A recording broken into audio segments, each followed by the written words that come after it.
한 주간 화제 인터뷰를 통해 정치권 이슈를 정리하는 김현정의 뉴스쇼 하이라이트. 오늘도 경향신문 박순봉 기자, CBS 김동빈 기자 나왔습니다. 안녕하세요. 안녕하세요. 이번 주도 너무 굵직한 정치권 이슈들이 많아서 바로 시작을 해볼게요.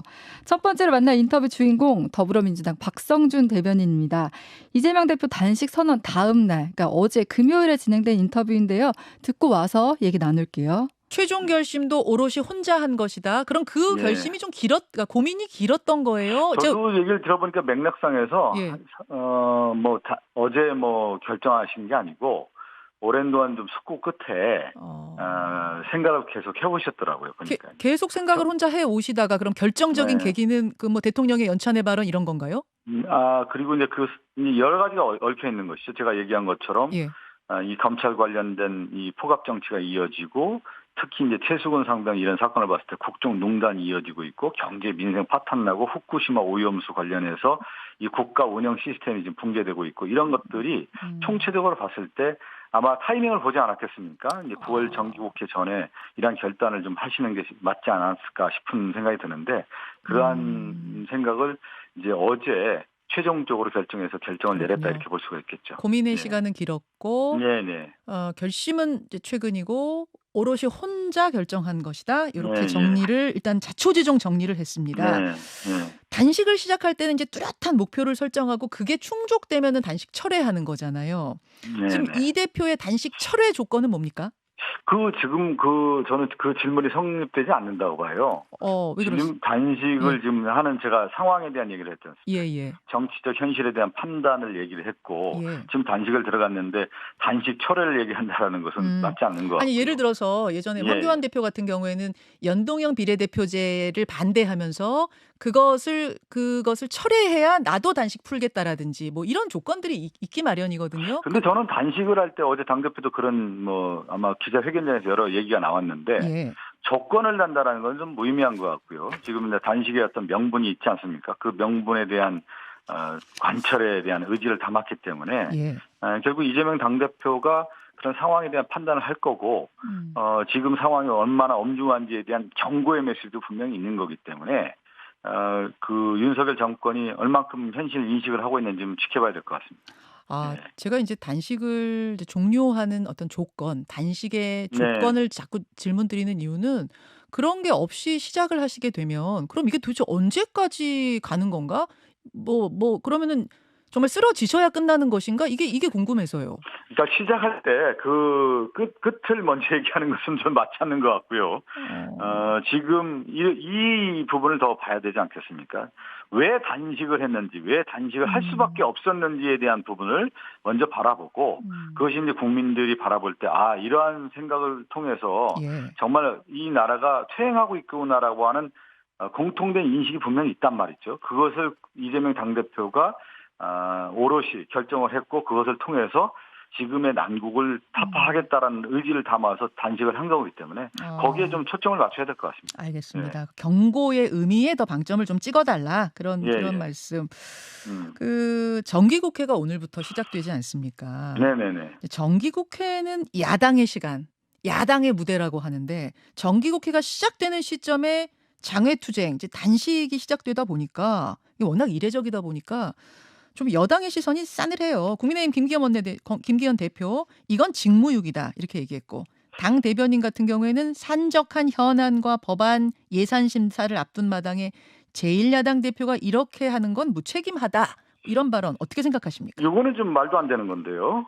지금 국민의힘 김기현 대표뿐만 아니라 국민의힘에 있는 지금 의원들을 보면은 국회 상임위가 제대로 열리지 않고 있어요. 그리고 국회에서 통과한 법에 대해서는 대통령이 거부권을 행사하고 있고 또 상임위 열리지 않고 있고 이번에 이동관 방통위원장 후보자에 대한 청문회 당시에 보면 자료 제출 제대로 안 돼 있고 또 하나 이제 증인 출석과 관련해서 방해한 사람들이 도대체 누굽니까? 국민의힘 아닙니까?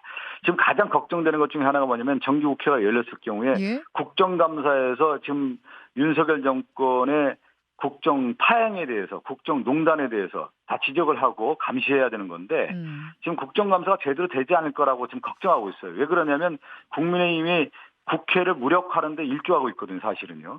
이러한 부분에 대해서 정기국회가 들어가는 시점에서 8월 31일 날 이재명 당대표가 이런 메시지도 전해주는 것이죠. 국회에서는 충분히 일을 다 하겠다라고 하는 말씀을 이미 했고 네. 그렇지만 국민의힘이 정기국회뿐만 아니라 지금 국정감사에서 지금까지 국회 무력화하는 행동에 대해서는 좌시하지 않겠다. 그런 의미도 담고 있는 것이죠. 네, 이재명 대표 단식 선언 다음 날인 금요일 어제 이뤄진 박성준 민주당 대변인 인터뷰 듣고 오셨는데 그 단식과 관련해서는 뭐 최수근 상병, 그다음에 오염수, 경제 파탄 등 이 총체적인 문제들로 정기국회 전에 결단을 내린 것 같다 이렇게 설명을 했고요. 이 조건이 있는 단식이 아니라 경고성 성격이 강하다. 단식이 진행되더라도 정기국회나 국회 일정은 예정대로 해나갈 것이다 이렇게 말을 했습니다. 그러니까 그저께 목요일에 이재명 대표 취임 1주년 기자회견이 있었는데 여기서 예상하지 못한 단식 선언을 한 거잖아요. 네. 사직생의 각오로 민주주의 파괴를 막아내겠다 했는데 박성준 대변인도 몰랐다고 하고 그런데 이제 꽤 오랜 기간 고민을 했다고 하는데 왜 이런 결정을 하게 된 걸까요? 그러니까 단식 발표 하루 전날 저녁 비공개로 열린 최고위원회에서 이재명 당대표가 단식을 직접 제안을 했다고 해요. 그래서 그리고 엄청나게 본인 스스로가 되게 강한 의지를 가지고 있었다고 합니다. 단식에 대해서. 네. 그래서 지도부도 말릴 수가 없었다 이런 얘기가 나오는데 네. 그래서 이게 뭐 1년 맞춰서 한 건지 왜 한 것인지는 좀 불분명한 것 같아요. 근데 네. 뭐 지도부 내에서는 그 전까지 좀 고민이 많았다고 합니다. 그러니까 이제 정기국회가 오는데 딱히 윤석열 정부에 대해서 이제 대항할 수단이 딱히 없다. 뭐 이런 의식이 많았고 이런 네. 인식 때문에 좀 생각을 하고 고민하는 끝에 이런 좀 극단적인 카드까지 들고 나온 게 아닌가 네. 이런 분석이 나옵니다. 그러니까 민주당 쪽에 좀 비판적으로 얘기하는 사람들 네. 얘기를 종합을 해보면은 지금 표면적으로는 일본하고 윤석열 정부를 향해 있잖아요. 네. 그러니까 일본의 후쿠시마 오염수 방류 문제 비판하고 또 이거를 방조하고 있다라고 하면서 윤석열 정부 비판하고 또 윤석열 대통령이 소위 이념 전쟁하는 거 비판하고 이제 이런 쪽으로 대외 쪽에 이 화살이 향해 있는데 네. 이제 요거는 시기적으로 좀 활용을 한 거고 실제로는 내부를 향한 메시지다 이런 분석들이 있거든요. 그러니까 표면적으로는 여권을 향하지만 네.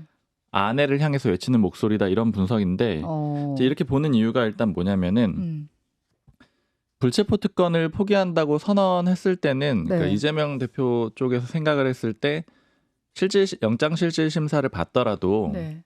법원에서 기각이 될 가능성이 좀 높다라고 판단을 했다라는 거예요. 그래서 불체포 특권을 포기하더라도 큰 문제가 없다고 본 거죠. 그때만 해도 이제 상황이 그래도 좀 괜찮다 이렇게 봤던 거네요. 네, 검찰의 네. 수사가 많이 동력이 떨어졌다라는 얘기들도 많았고 특히 대장동 사건 같은 경우에는 뭐 결론이 왜 안 나느냐 이런 비판도 오히려 많았고 이런 네. 상황이었기 때문에 충분히 상황이 좋다라고 판단을 하고 그렇게 했는데 문제는 이화영 전 부지사의 진술이 번복될 가능성이 있잖아요. 네. 그 대북 송금 사건에 이재명 대표의 연루 가능성에 대해서 인정할 가능성이 좀 높아지니까 이렇게 되면은 영장 실질 심사를 받게 되면 구속 가능성이 좀 높아졌다. 그래서 상황이 달라졌다라고 보는 분위기가 있고 네. 그래서 이제 그 정무적으로 분석을 한 얘기들인데 그러면 이걸 공식적으로 번복을 할 수는 없잖아요. 뭐 정치적으로 그렇게 얘기하기는 굉장히 그렇죠. 어렵겠죠. 엄청 이제 큰 불체포 선언이었는데. 특권을 네. 다시 쓰겠다 뭐 이렇게 할 수는 없으니까 네. 이런 상황에서 단식이란 카드를 꺼내들었다라는 거예요. 그러니까 시기적으로는 윤석열 정부나 뭐 일본을 비판하기에 굉장히 좋은 시기가 왔고 네. 그래서 이걸 공격을 하면서 단식이란 카드를 꺼내들었는데 이제 그렇게 되면은 대의 명분은 좀 살아 있고 이제 여기에 더해서 단식하게 되면은 실제 구체적으로는 검찰이 영장을 청구하기가 좀 쉽지 않을 거라고 보는 거죠. 왜냐하면 단식 중인 상태에 네. 뭐 누워 있는 그런 상태가 될 텐데 아마 이제 시간이 지나게 되면은 네.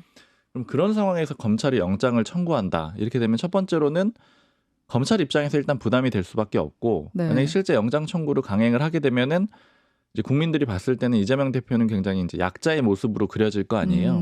그러니까 좀 검찰이 너무 과도하다 이런 이미지를 부각할 수가 있고 네. 두 번째로 의원들한테나 지지자들한테는 아니 이런 상황인데 어떻게 아무리 본인이 포기한다라고 했지만은 저렇게 단식으로 힘든 상태인데 구속되도록 할 수가 있겠느냐. 이제 이런 여론이 지지자들한테 생기면은 의원들도 또 민주당 내 의원들도 그걸 무시하기가 좀 어렵잖아요. 네. 네. 그러니까 이제 이런 것들을 다 생각을 해보면은 결국 대외로 겨냥을 하되 실제로는 이제 구속을 가지 않는, 그러니까 네. 영장실질심사를 가지 않는 그런 판단을 좀 내린 게 아니냐, 그런 승부수를 띄운 거다 이런 이제 해석들도 있습니다. 당내 여론을 위해서 말씀하신 대로 박성중 대변인도 검찰의 수사에 회피하지 않는다. 그러면서 이제 무도한 검찰에 대해 경고해야 된다. 대여 투쟁 말고 방법이 없다. 이렇게 얘기를 하긴 했어요. 근데 반면에 또 너무 갑작스럽다. 이런 진짜, 반응도 있거든요. 네. 그러니까 당내 뭐 실제 이렇게 그러니까 드러나지 않았지만 나오는 얘기들은 어떤 게 있어요? 그러니까 회의론이 좀 강하게 나오는 것 같아요. 이거는 뭐 친명계나 그 반명계, 네. 비명계 뭐 모두 다 좀 회의론이 나오고 있는데 친명계에서도요. 특히 친명계에서는 이제 뭐 비명계에서는 먼저 비명계부터 말하자면 네. 말씀하셨다시피 방탄용 단식 아니냐 이런 지적이 나올 수밖에 없고 네. 사실 이 대표가 할 수 있는 여러 가지 제스처들이나 전략적으로 할 수 있는 카드들이 있는데 굳이 왜 단식을 선택하냐. 네. 당대표직을 걸 수도 있는 거고 여러 가지 선택지 중에 왜 이 단식을 선택했을까. 그거는 지금 앞서 설명해 주셨듯이 이제 네. 방탄용이라는 의심을 할 수밖에 없는 거고요. 대표직을 사퇴하면 되는데. 네, 그렇죠. 그 비명계에서는 그런 목소리가 나오는 거고. 네. 그러니까 여당의 지적대로 뜬금포인 측면이 있는 거죠. 그리고 친명계 내에서도 좀 고민이 있는 게 네. 이게 출구 전략이 없다. 약간 이런 고민이 나오는 거예요. 네, 네. 그러니까 단식을 할 때는 보통 좀 목표를 명확하게 해가지고 그 목표가 달성됐을 때 네. 단식을 중단한다. 약간 이런 수순으로 나아가야 되는데 그렇죠. 지금 얘기하고 있는 게 뭐 후쿠시마 오염수 관련된 게 그나마 구체적인데 나머지는 민생 파괴, 뭐 민주주의 훼손에 대한 대국민 사과, 국정 쇄신 뭐 이런 것들이어가지고 좀 네. 뭐 받아들일 수 있는 카드가 별로 없어요. 여당 쪽에서도. 그러니까 이게 뭐 좀 출구 전략이 불분명한 상태에서 들어간 좀 극단적인 선택 아니냐 이런 네, 우려도 네. 나오고 있습니다. 박순봉 기자는 이거를 이재명 대표의 또 다른 전략이라고도 생각을 하나요? 네, 아까 말씀드린 이제 그런 전략의 일환이라고 보고요. 네. 그러니까 동시에 두 가지를 다 노리는 거죠. 왜냐하면 야권에서는 사실은 지금 이제 공격할 수 있는 그런 타이밍 같은 게 별로 없는 상태였는데 이 후쿠시마 오염수 문제를 부각하는 거는 네. 굉장히 좀 중요하다라고 다들 공감대가 있는 거잖아요. 그러니까 좀 애매하게 볼 수 있죠. 그러니까 당내를 향한 메시지다, 방탄용이다 이렇게 비판을 하면서도 네. 온전히 또 그것만 있다고 보기는 어려운 시점인 거잖아요. 후쿠시마 오염수 네, 방류 네. 문제가 있으니까요. 그래서 두 가지를 동시에 노린 그러니까 1주년보다도 오히려 그 네. 취임 1주년보다도 이 후쿠시마 오염수 문제하고 윤 대통령이 이념 논쟁을 딱 끌어들였을 때 네. 그때 지지층을 불러들이는 그런 그 적극적인 대응을 한 거라서 양쪽을 동시에 노린 그런 전략이라고 보이죠. 그렇다면 이제 궁금한 건 이 승부수가 과연 먹힐까잖아요. 두 분 어떻게 보세요? 저는 이게 방금 말씀하셨지만 이제 지지층 결집 수단이잖아요. 네. 근데 저는 성공을 못할 것 같아요. 이게 지금 당 내에서는 우스갯소리로 어떤 네. 얘기가 나오냐면 지난 한국당 그 황교안 전 대표 시즌 2 아니냐 네, 이런 네, 얘기가 네. 나와요. 그러니까 황교안 대표도 사실 삭발도 하고 맞아요. 단식도 하고 네. 뭐 그 당시 야당이 할 수 있는 모든 투쟁 수단을 다 했었거든요. 하지만 총선에서 졌단 말이죠. 네. 그러니까 이런 식으로 좀 극단적인 선택들을 했을 때 그게 과연 지지층 결집 이외에 좀 중도층까지 잡을 수 있는 카드가 될 것이냐. 거기에 대해서 좀 회의론이 좀 큰 것 같아요. 네, 그렇기 네. 때문에 황교안 시즌 2 아니냐. 황교안의 운명을 뒤따라가는 거 아니냐 이런 우려가 나오고 있는 것도 좀 사실이어가지고 그리고 저는 여기에 조금 설득이 되는 것 같습니다.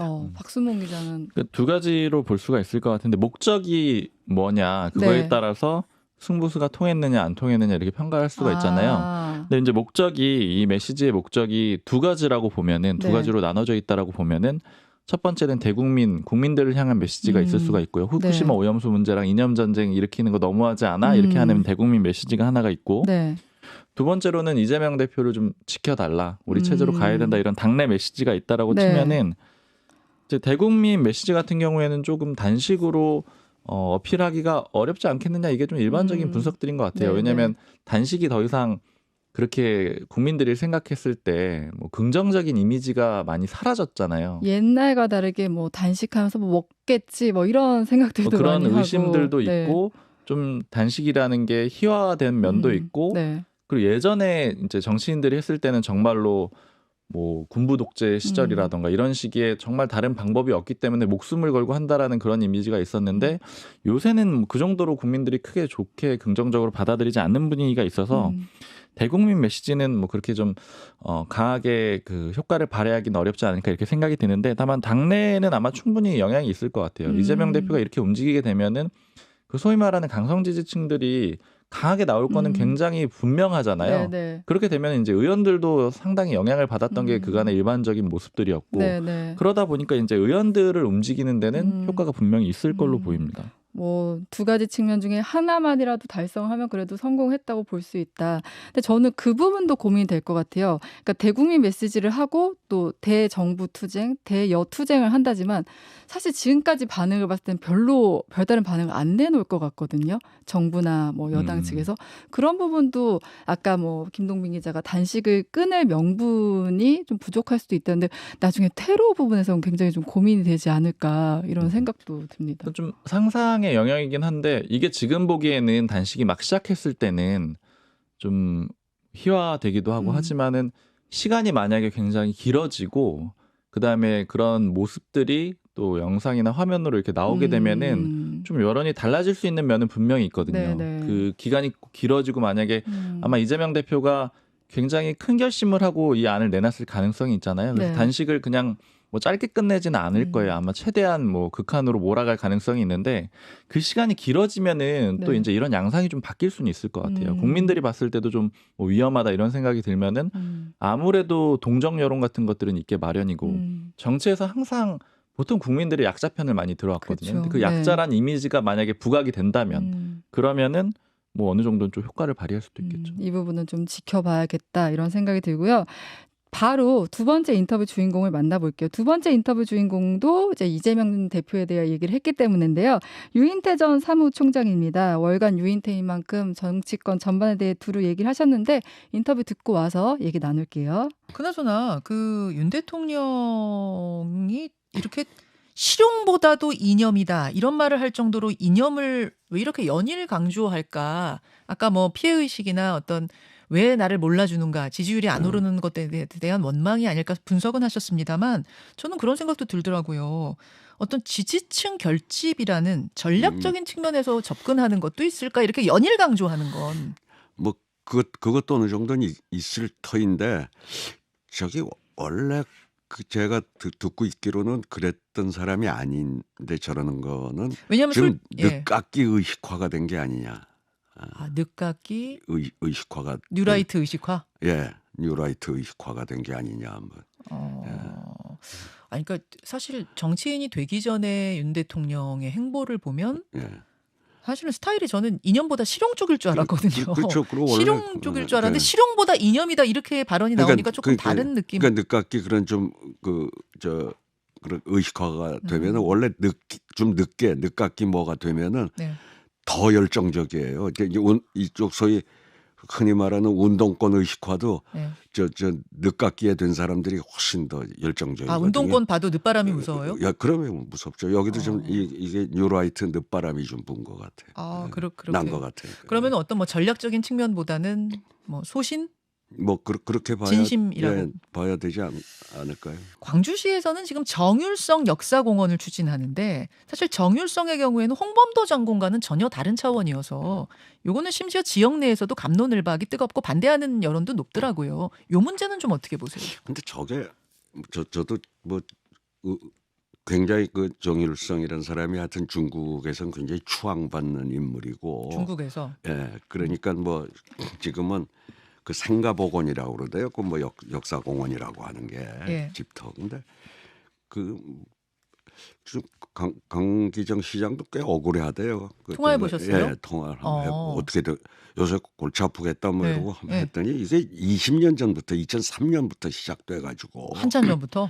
그리고 뭐 아시다시피 그 노태우 대통령 때도 그 한중 수교할 때도 그 정일성 씨 부인인가 하는 사람이 무슨 저 등소평의 양여구 들은 얘기로 그 비서실장인가 하고 그래가지고 한중 수교에도 상당히 역할을 했고 그때 우리나라에 한번 뭐 이렇게 방문을 했을 때 아주 거의 국빈 대접 비슷하게 했어요. 뭐 했었고 그 뭐 그래가지고 아니 그러니까 중국인의 저희 추앙을 받는다 그러면 공산주의자겠죠. 그 뭐 그런데도 불구하고 워낙 중국에서 그렇게 추앙받는 인물이 이제 광주 출신이다 보면 네. 보니 거기서는 어떻게 그 생가 하고 그 앞에 정원 뭐 그 좀 만드는데 혹시 이제 중국 관광객들이 오면 지금은 거길 그렇게 찾으니 관광객들이 예. 자 월간 유인태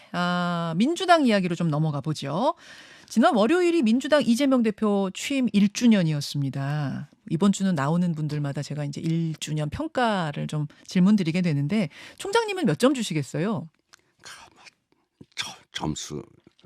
점수를 뭐 매길 원래 대표가 나와서는 안 될 대표를 나왔다고 저는 보니까 시작부터가 대표 자리를 맡으면 안 됐었다. 그러면 예. 해서는 아니 어쨌든 뭐 그 당시 지방선거하고 동시에 치러진 선거에 그 계양에 보궐선거를 나가고 또 그 계양 국회의원은 서울시장을 나와가지고 더욱 지방선거를 그렇게 배려버렸잖아요. 더 배렸잖아요.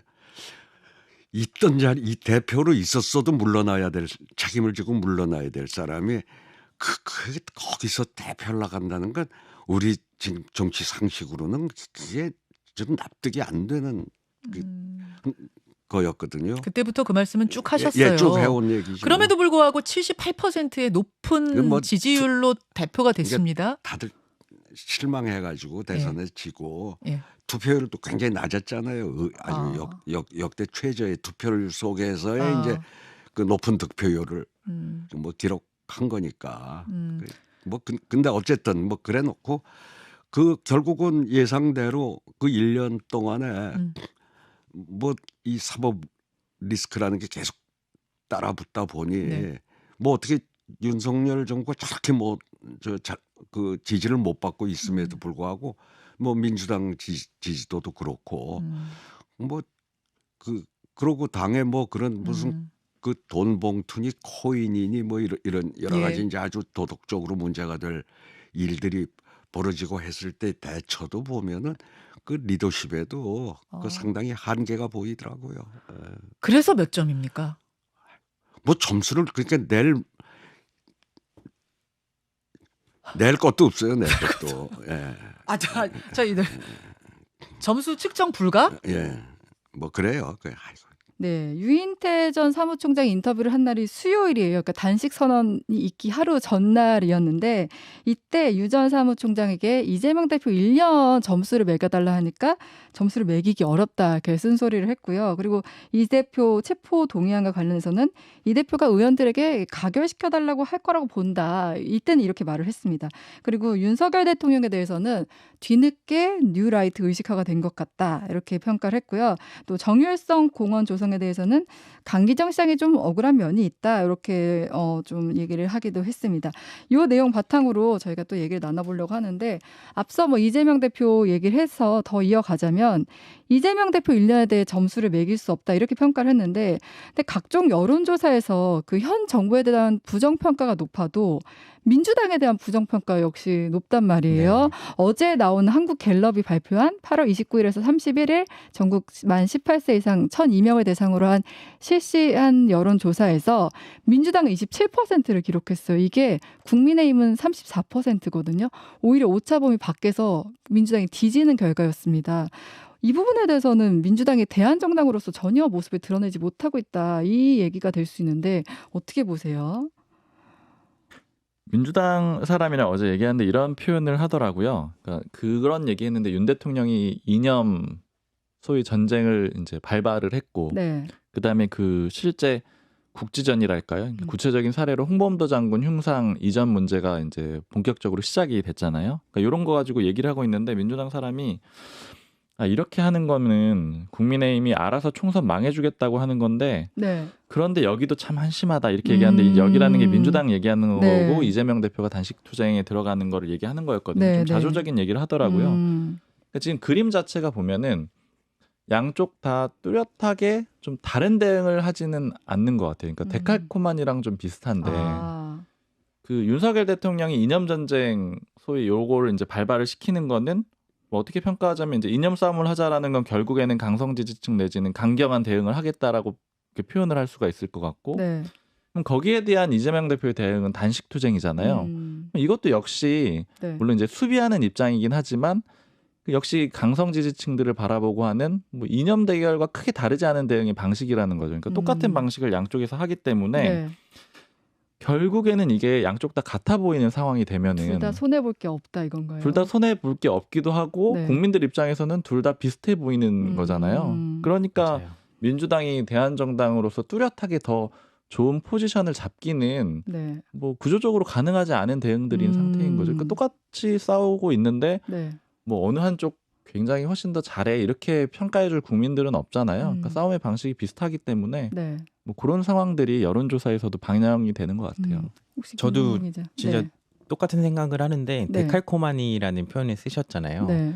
되게 정확한 표현인 것 같고 둘이 약간 거울 보는 듯이 싸우고 있어요. 그러니까 네, 네. 민주당 의원 얘기를 하다 보면은 민주당 의원들도 되게 자주 섞인 얘기를 하거든요. 네, 네. 그러니까 저쪽이 너무 강성 지지층만 바라보는 정치를 한다라는 얘기를 한 다음에 이거 민주당 얘기 아니야? 이렇게 꼭 얘기를 해요. 그러니까 네, 네.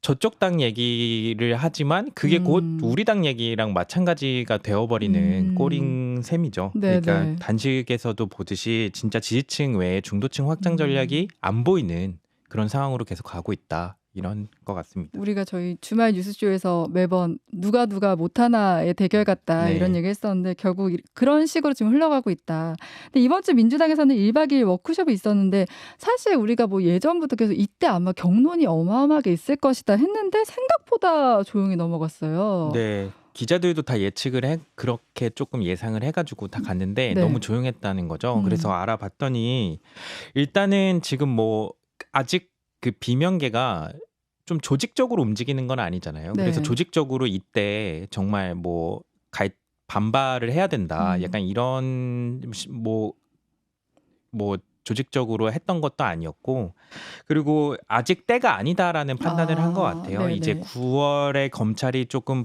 영장을 친다거나 이런 좀 계기가 있어야 되는데 네. 지금까지는 어떠한 계기가 없었기 때문에 좀 반발을 하기에는 좀 네. 시기적으로 적절치 않았다.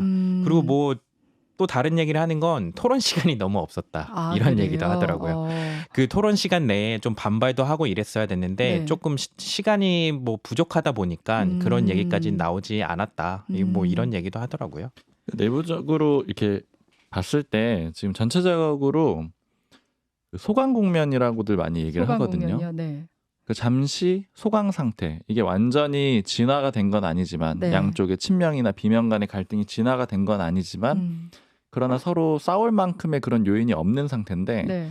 이게 구조적으로 보면은 사실은 분열하기가 좀 어려운 구조예요. 왜냐하면 외세가 침략을 해오면은 내부는 그쵸. 결속하게 결속해야 마련이잖아요. 되죠. 네. 근데 지금 여러 가지 측면에서 여권의 공세가 굉장히 강하거든요. 네. 뭐 검찰 수사도 있는데다가 좀 윤석열 대통령은 이제 싸워라라고 주문을 하는 상태에서 친명과 비명이 반목을 하기는 굉장히 네. 어려운 거죠. 그렇게 했을 경우에는 아마 지지자들한테 굉장히 그렇죠. 큰 비판을 받을 수 있기 때문에 그렇게 못 움직일 거고요.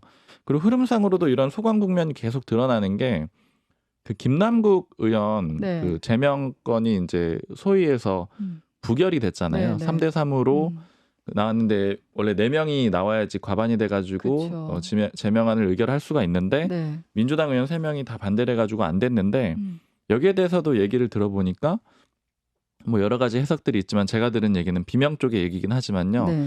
그 원내 지도부하고 그 당 지도부 사이의 갈등이 심해가지고 이 갈등이 거의 폭발할 상황이어서 그 문제로 인해서 그래서 원내 지도부에서 양보를 했다. 좀 그러니까 왜냐하면 그걸 이제 끝까지 반대하면 싸울 판이 되니까 네. 그 싸움을 폭발시키는 거는 좀 맞지 않는 것 같아서 양보를 했다. 이런 해석들이 있거든요. 네. 그러니까 이 얘기는 결국에는 비명 쪽도 지금 그렇게 싸우고 싶지는 않다라는 거죠. 막 외부적으로 싸우는 모습을 드러내고 할 단계나 상황이 아니라고 네. 보기 때문에 그래서 이 워크숍에서도 마찬가지 상황이 이제 연결해서 나타난 걸로 보입니다. 지금 상황이 어떻게 보면 오염수나 뭐 아까 그 앞서 사례로 얘기했던 것들 그 대여 투쟁의 그 강도가 더 높아야 되기 때문에 대내적으로 일단 뭐 안정이란 표현이 그렇지 모르지만 소강 상태를 일단은 네. 좀 조용히 끌고 간다. 그러니까 그런 점을 좀 고려해서 이재명 대표도 네. 또 이 단식 투쟁이라는 카드를 꺼낼 수 있었던 거기도 하죠. 네. 그리고 김남국 제명권 얘기가 나와서 김남국 의원 제명과 관련해서는 어떻게 보면 결국 제 식구 감싸기 비판을 피할 수 없잖아요. 근데 이것과 관련해서는 뭐 김종민 의원도 그렇고 이거는 이재명 대표 의중이다. 의중 아니고는 이런 결정을 내리기 어렵다. 이런 얘기 나오는데 뭐 들은 얘기 있나요? 그 대표 의중도 있었고 네. 주변에서 이제 아무튼 김남국 의원을 조금 보호해야 된다 이런 목소리도 있었을 거잖아요. 근데 지금까지는 어떤 계기나 명분을 찾기가 어려웠던 상황이라면 네. 지난번에 좀 얘기했지만 김남국 의원이 총선 불출마 선언을 했잖아요. 네. 이거 좀 영향을 미친 것 같아요. 이거를 계기로 아니 그 총선 불출마 선언까지 했는데 꼭 제명까지 시켜야 되냐. 그러니까 이런 목소리가 나오기 시작했고 좀 네. 커졌다고 해요.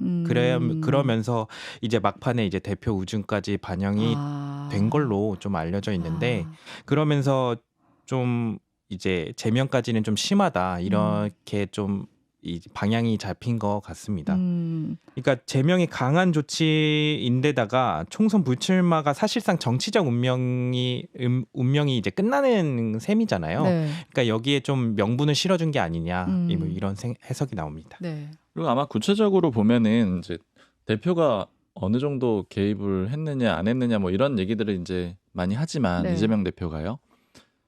그런데 그 실제로 뭐 어떻게 전화를 했는지 이런 것까지는 확인이 되지는 않지만 이런 문제들이 보통 보면은 뭐 대통령실의 개입도 마찬가지로 네. 그렇게 일일이 전화를 하거나 구체적인 지시를 내리지 않아도 이제 판단은 다 충분히 할 수가 있잖아요. 네네. 무엇을 원하는지에 대해서. 그렇기 때문에 이제 개입 여부를 따지는 것도 사실 그렇게 중요하지는 않은 것 같아요. 그러니까 이재명 대표의 뜻이 어느 정도는 명확해 보이는 거고, 네. 그러니까 이제 그걸 가지고 나머지 실행에 옮기는 의원들이 이 논쟁을 벌였을 거고, 이제 그런 과정에 어느 정도 의중이 반영됐다라고 볼 수밖에 없겠죠. 포괄적으로요. 네, 어쨌든 김남국 의원의 그 불출마 선언이 결정적인 계기가 됐다 이렇게 보이는데요. 뒤에서 이제 저희가 홍범도 장군 얘기를 하긴 할 건데 유인태 전 사무총장 인터뷰에서 정율성 기념공원 얘기가 나와서 여기서 여쭤볼게요. 정율성 뭐에 대해서는 좀 이제 의견이 엇갈리는데 북한에 군가를 짓고 뭐 김일성 포상도 받았다고 하고 그렇다 보니까 이게 좀 논란의 소지가 있긴 한데 요 정율성 공원 조성에 대한 당내 분위기는 어때요?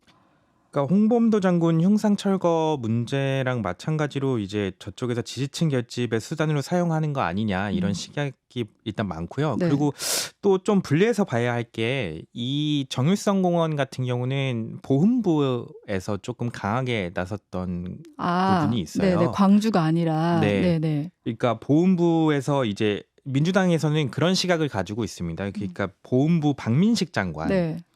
좀 정치적인 의도로 이 문제를 조금 이렇게 화두로 던지는 거 쟁점화하고 네네. 갈등을 불러일으키는 거 아니냐. 그리고 다음 총선을 염두에 두고 있기 때문에 네. 이런 식으로 조금 문제를 만들고 자신의 정치적 이미지를 쌓으려는 의도를 가지고 있는 거 아니냐. 네. 이런 좀 정치적 의도로 해석하는 경향도 있습니다. 그러니까 예전에는 보훈부에서 먼저 한 건데 마치 광주시가 추진하는 것처럼 이렇게 옮아간다 이런 거죠. 그 보훈부가 먼저 한 것도 있지만 네. 보훈부 그 박민식 장관이 조금 강한 발언을 이어갔거든요. 네. 이 사안 같은 경우는. 그래서 조금 이제 뭐 홍범도 장군 흉상 철거 문제랑 조금 다르게 네. 좀 이게 한 개인의 정치적인 의도가 좀 담겨 있는 거 아니냐. 네. 이 문제 같은 경우는 이런 시각도 있습니다. 다음 총선을 네. 노린. 네.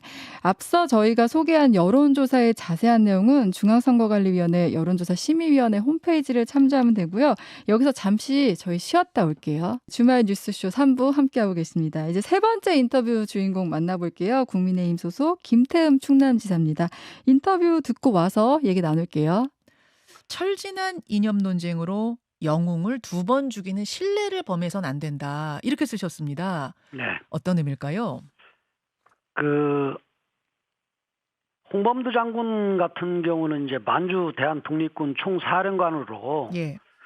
김자진 장군하고 청산리 대첩도 이끌었고 또 봉오동 전투도 이끈 장군인이잖아요. 그렇죠. 예, 그런데 이분의 이제 과거에 이제 소련의 이제 공산 공산당에 가입했다. 볼셰비키 혁명 당에 가입했다. 네. 이 문제를 가지고 지금 그 얘기를 하는 것 같은데요. 네네. 사실은 이분이 6.25 전쟁 일으켰던 것도 아니고 북한군하고 전쟁에 참여한 것도 아니고 이분이 돌아가신 것은 1943년에 돌아가셨잖아요. 맞습니다. 그리고 광복 이전에는 독립운동하는 그런 과정 속에서 좌와 우가 이제 같이 독립운동을 했거든요. 그렇죠. 그리고 또 이 공산주의가 사실은 인류에 있어서의 그런 제도나 이런 부분들의 그런 문제점이 그냥 많이 나오지 않은 상황이었거든요. 예, 그렇기 때문에 저는 그 해방 이후에, 그러니까 광복 이후에 대한민국 건국을 하고 6.25 전쟁과 이게 맞물려서 이렇게 판단을 해야지. 예. 그 전에 그런 그 공산당 가입의 그런 전력을 그 문제 삼는 것은 적절치 않다 이렇게 봐요. 아, 1943년에 돌아가셨으니까 북한 네. 공산당 만들어지기도 전에 이분은 돌아가신 거라는 점. 그렇습니다. 그렇죠. 그리고 우리나라가 뭐 이게 국가 분단될지 뭐 이런 여러 가지를 몰랐던 상황, 6.25 전쟁이 일어날지 이런 거 몰랐던 상황 아니에요. 예. 그렇지 않습니까? 그런 네, 역사적인 맥락 속에서 이분의 공산당, 소련 공산당 가입 이력을 봐야지 지금의 눈으로 저 잣대를 들이대면 안 된다 그런 말씀으로 들리네요. 네, 그렇습니다. 그렇다면 같은 이유로 국방부 청사 앞에 놓인 홍범도 장군 흉상 이전도 반대하십니까? 네, 그렇죠. 왜냐하면은 우리가 이제 이 국방부나 아니면은 육사나 이 부분은 우리 대한민국의 이 건국의 뿌리를 임시정부로 두고 있잖아요. 예. 임시정부로 두고 그 다음에 또 군 같은 경우는 이 독립군한테 두고 있지 않습니까? 예. 그런 측면에서 저는 그 대한 독립군적인 그런 측면에서 뭐 김자진 장군, 지청전 장군 그리고 뭐 이러한 장군. 분들의 이범수 장군 이런 분들하고 같은 반열에 있었던 분이라 저는 그렇게 봐요. 그러면은 해군 주력함 홍범도함 이름도 지금 개명하는 걸 검토 중이라고 국방부가 어제 밝혔는데 거기에 대해서도 반대세요, 김태흠 지사님? 네, 그것도 반대예요. 왜냐하면 일단 왜냐하면 군이라는 그런 입장에서 지금 이제 일부에서 이제 그 국방부나 이런 데서 우리의 이제 주적은 그 북한이고 공산 국가인 북한이고 이렇게 얘기하는 그건 그 주적은 맞는데요.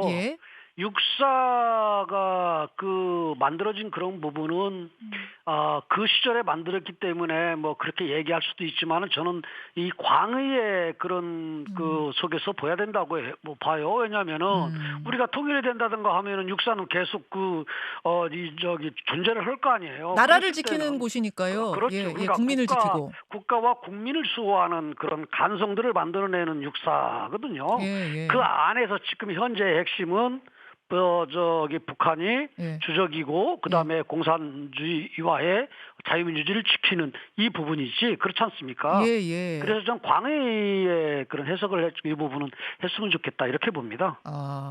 그러니까 국민을 지키는 사람들이 이제 군인인 거고 그들을 길러내는 육사인데 그렇다면은 주적이 누구냐에 따라서 계속 이것이 바뀌는 게 아니라 그러니까 이념으로 가는 것이 아니라 어떻게 보면은 국민 보호라는 그것에 관점을 두고 봤을 때는 과거에 국민들을 보호하기 위한 독립군 그들이 뿌리인 것은 맞는 것이고 그렇죠. 국가를 되찾기 위한 이 부분 남는 거고요.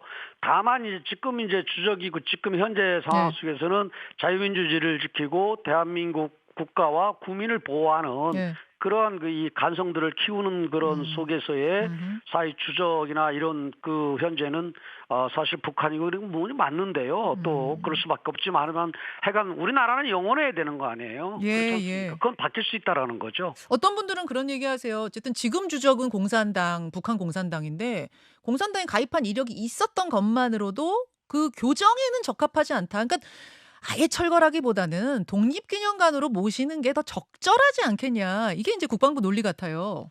근데 그 부분도 일부 저는 맞는 얘기예요. 어떻게 보면은 맞는 얘기인데 문제는 이 부분을 지금 세워졌는데 지금 왜 이 저기 긁어서 이 저 부스럼 일으키고 또 하나는 큰 틀 속에서 보다 보면은 예. 그 부분이 맞지 않은 혐의의 그런 그 의미고 좁은 의미 그렇기 때문에 그런 부분이기 때문에 조금 광의의 그런 해석을 좀 하고 가자 하는 부분이에요. 네, 8월 29일 화요일에 있었던 김태흠 충남지사 인터뷰였습니다.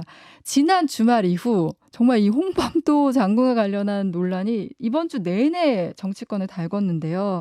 그 홍범도 흉상 이전과 관련해서 이른바 비윤계 유승민 전 의원이나 뭐 이준석 전 대표들은 비판의 메시지를 내지만 당내에선 딱히 다른 얘기가 나오지 않는다 생각을 했는데 이제 국민의힘 소속인데도 이제 김 지사가 반대 입장을 분명히 해서 더 주목을 받았던 것 같은데 김 지사는 흉상 이전도 그렇고 해군 주력함 홍범도한 개명도 반대한다 이런 입장입니다. 홍 장군의 공산당 가입 이력은 독립운동을 위한 것이지 사상적이고 이념적 측면에서 이뤄진 건 아니라고 본다. 그리고 이제 또 당내 다른 현안이라고 할 수 있죠. 수도권 위기론에 대해서는 집권 여당으로서의 국가를 국정 운영에 어떻게 갈 것이냐 이런 부분에 대해서 목표 비전 이런 걸 제시하지 못하고 있다 쓴소리를 하기도 했는데요.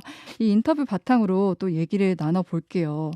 그 홍범도 장군 흉상 이전과 관련해서는 지난주에 국방부 장관이 이제 국회에 출석해서 공산주의 경력 때문에 옮기려고 한다 하면서 이번 주 내내 정말 뜨거운 이슈였는데 왜 긁어부스럼을 만드냐 이런 지적들이 많이 나오는데 왜 이런 움직임을 보인 걸까요?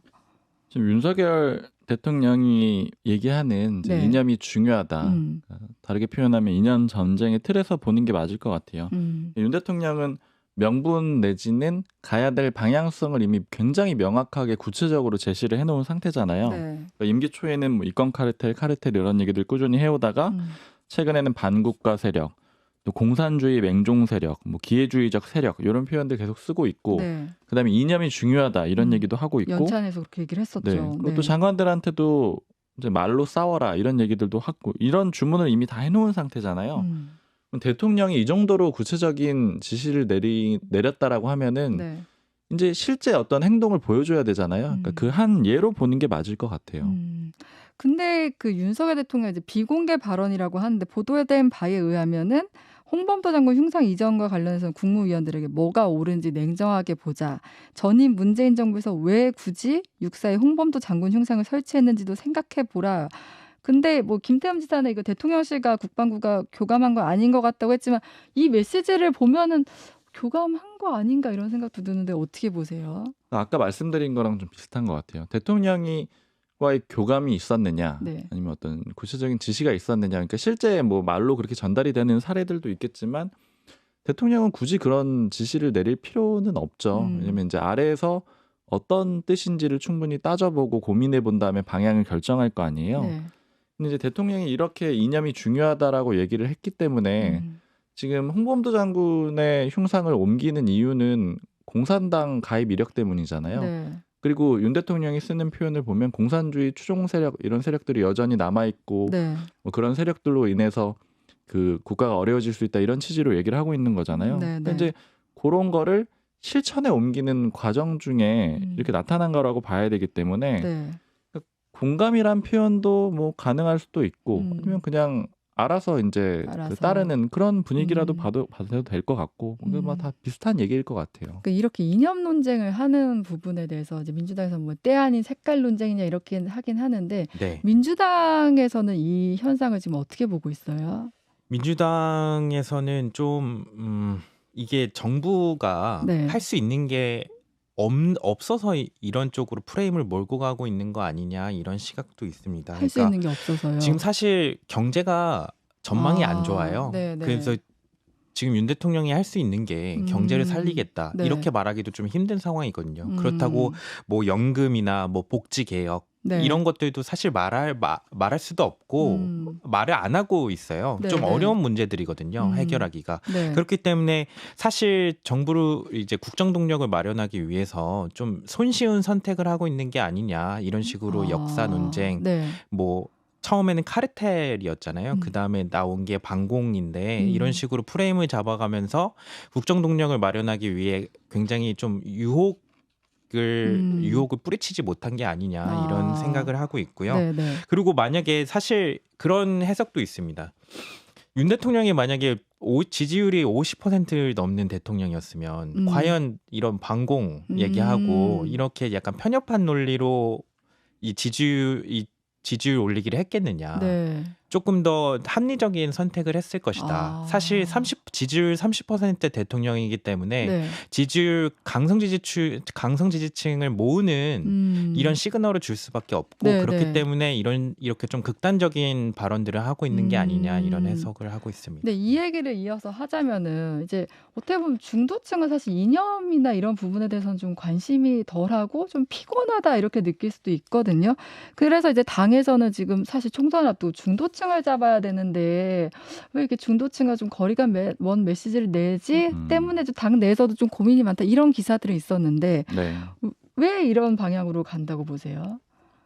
사실 이제 윤 대통령이 어떤 과정을 통해서 이제 이런 결론에 도달해서 이런 메시지를 내놓는지는 지금 뭐 알려진 바도 잘 없고 확인하기도 굉장히 어려운 문제인데 그러니까 추정컨대 뭐 두 가지가 가능하겠죠. 누구로부터 어떤 영향을 받았거나 아니면 원래 소신을 갖고 있었는데 밝히지 않다가 이제 취임 1년을 넘어서면서 밝혔거나 뭐 이렇게 추정을 해볼 수가 있는데 이제 어떤 건지는 알 수가 없는데 일단은 그럼 윤 대통령이 왜 이런 메시지를 내놓는 것 같냐 여러 가지 얘기들을 들어봤는데 다 추정이긴 하죠.